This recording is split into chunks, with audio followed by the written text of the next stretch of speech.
शिव पुराण विद्येश्वर संहिता 14वां अध्याय। अग्नि यज्ञ, देव यज्ञ और ब्रह्म यज्ञ का वर्णन। ऋषियों ने कहा, प्रभु, अग्नि यज्ञ, देव यज्ञ और ब्रह्म यज्ञ का वर्णन करके हमें कृतार्थ करें। सूत जी बोले, महर्षियों, गृहस्थ पुरुषों के लिए प्रातः और सायंकाल अग्नि में 2 चावल और द्रव्य की आहुति ही अग्नि यज्ञ है। ब्रह्मचारियों के लिए समिधा का देना ही अग्नि यज्ञ है, अर्थात अग्नि में सामग्री की आहुति देना उनके लिए अग्नि यज्ञ है। जब तक विवाह न हो जाए उनके लिए अग्नि में समिधा की आहुति, व्रत तथा जाप करना ही अग्नि यज्ञ है।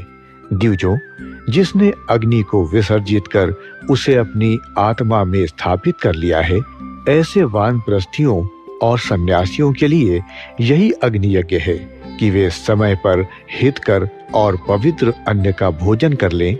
ब्राह्मणों, सायंकाल अग्नि के लिए दी आहुति से संपत्ति की प्राप्ति होती है तथा प्रातः काल सूर्य देव को दी आहुति से आयु की वृद्धि होती है। दिन में अग्निदेव सूर्य में ही प्रविष्ट हो जाते हैं, अतः प्रातः काल सूर्य को दी आहुति अग्नि यज्ञ के समान ही होती है। इंद्र आदि समस्त देवताओं को प्राप्त करने के उद्देश्य से जो आहुति अग्नि में दी जाती है वह देव यज्ञ कहलाती है। लौकिक अग्नि में प्रतिष्ठित जो संस्कार निमित्तिक हवन कर्म हैं वे देव यज्ञ हैं।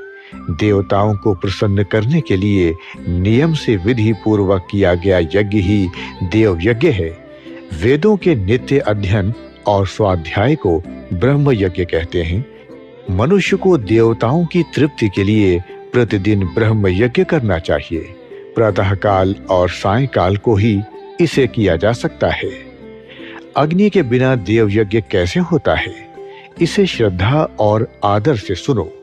सृष्टि के आरंभ में सर्वज्ञ और सर्वसमर्थ महादेव शिव जी ने समस्त लोगों के उपकार के लिए वारों की कल्पना की।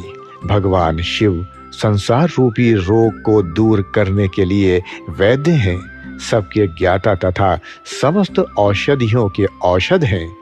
भगवान शिव ने सबसे पहले अपने वार की रचना की जो आरोग्य प्रदान करने वाला है। तत्पश्चात अपनी माया शक्ति का वार बनाया तथा समस्त लोगों का हित करने की इच्छा से लोक रक्षक भगवान विष्णु का वार बनाया। इसके बाद शिव जी ने पुष्टि और रक्षा के लिए शुभाशुभ फल देने वाले इंद्र और यम के वारों का निर्माण किया। ये वार भोग देने वाले तथा मृत्यु भय को दूर करने वाले हैं। इसके उपरांत भगवान शिव ने 7 ग्रहों को इन वारों का स्वामी निश्चित किया। ये सभी ग्रह नक्षत्र ज्योतिर्मय मंडल में प्रतिष्ठित हैं। शिव के वार के स्वामी सूर्य हैं, शक्ति संबंधी वार के स्वामी सोम, कुमार संबंधी वार के अधिपति मंगल, विष्णु वार के स्वामी बुध, ब्रह्मा जी के वार के स्वामी बृहस्पति, इंद्र वार के स्वामी शुक्र व यमवार के स्वामी शनि हैं। अपने अपने वार में की गई देवताओं की पूजा उनके फलों को देने वाली है। सूर्य आरोग्य और चंद्रमा संपत्ति के दाता हैं। बुध व्याधियों के निवारक तथा बुद्धि प्रदाता हैं। बृहस्पति आय की वृद्धि करते हैं। शुक्र भोग देते हैं और शनि मृत्यु का निवारण करते हैं। इन 7 वारों के फल उनके देवताओं के पूजन से प्राप्त होते हैं। अन्य देवताओं की पूजा का फल भी भगवान शिव ही देते हैं। देवताओं की प्रसन्नता के लिए पूजा की 5 पद्धतियां हैं। पहले उन देवताओं के मंत्रों का जाप, दूसरा होम, तीसरा दान, चौथा तप तथा 5वां वेदी पर प्रतिमा में अग्नि अथवा ब्राह्मण के शरीर में विशिष्ट देव की भावना करके 16 उपचारों से पूजा तथा आराधना करना। दोनों नेत्रों तथा मस्तक के रोग में और कुष्ठ रोग की शांति के लिए भगवान सूर्य की पूजा करके ब्राह्मणों को भोजन कराएं।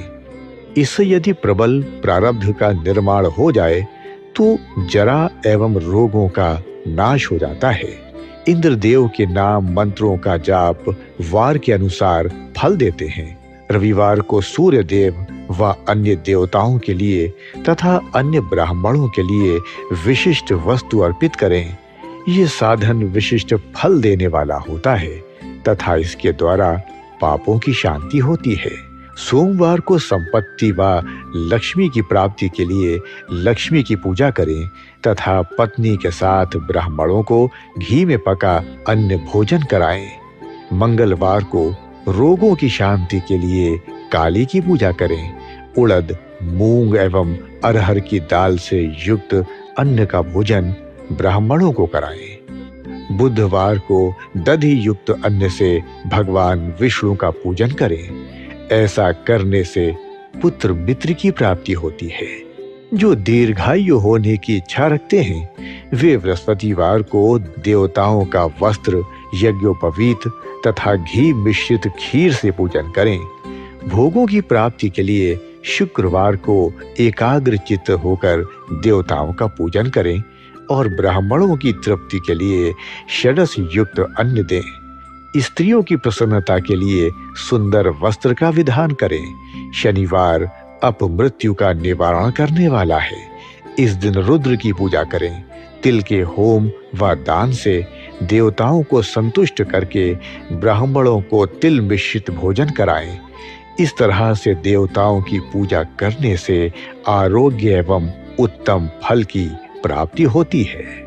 देवताओं के नित्य विशेष पूजन, स्नान, दान, जाप, होम तथा ब्राह्मण तर्पण एवं रवि आदि वारों में विशेष तिथि और नक्षत्रों का योग प्राप्त होने पर विभिन्न देवताओं के पूजन में जगदीश्वर भगवान शिव ही उन देवताओं के रूप में पूजित होकर सब लोगों को आरोग्य फल प्रदान करते हैं। देश, काल, पात्र, द्रव्य, श्रद्धा एवं लोक के अनुसार उनका ध्यान रखते हुए महादेव जी आराधना करने वालों को आरोग्यदी फल देते हैं। मंगल कार्य आरंभ में और अशुभ कार्यों के अंत में तथा जन्म नक्षत्रों के आने पर गृहस्थ पुरुष अपने घर में आरोग्य की समृद्धि के लिए सूर्य ग्रह का पूजन करें। इससे सिद्ध होता है कि देवताओं का पूजन संपूर्ण अभीष्ट वस्तुओं को देने वाला है। पूजन वैदिक मंत्रों के अनुसार ही होना चाहिए। शुभ फल की इच्छा रखने वाले मनुष्यों को 7 दिन अपनी शक्ति के अनुसार देव पूजन करना चाहिए। निर्धन मनुष्य तपस्या व व्रत आदि से तथा धनी धन के द्वारा देवी देवताओं की आराधना करें।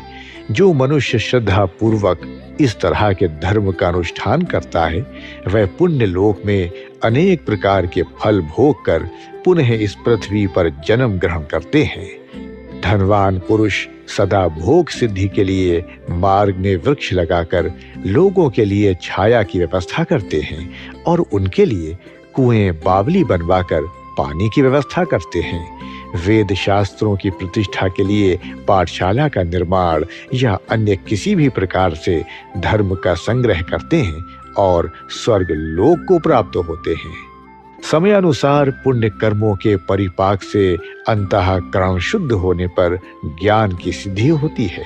द्विजों, इस अध्याय को जो सुनता, पढ़ता तथा सुनने की व्यवस्था करता है उसे देव यज्ञ का फल प्राप्त होता है।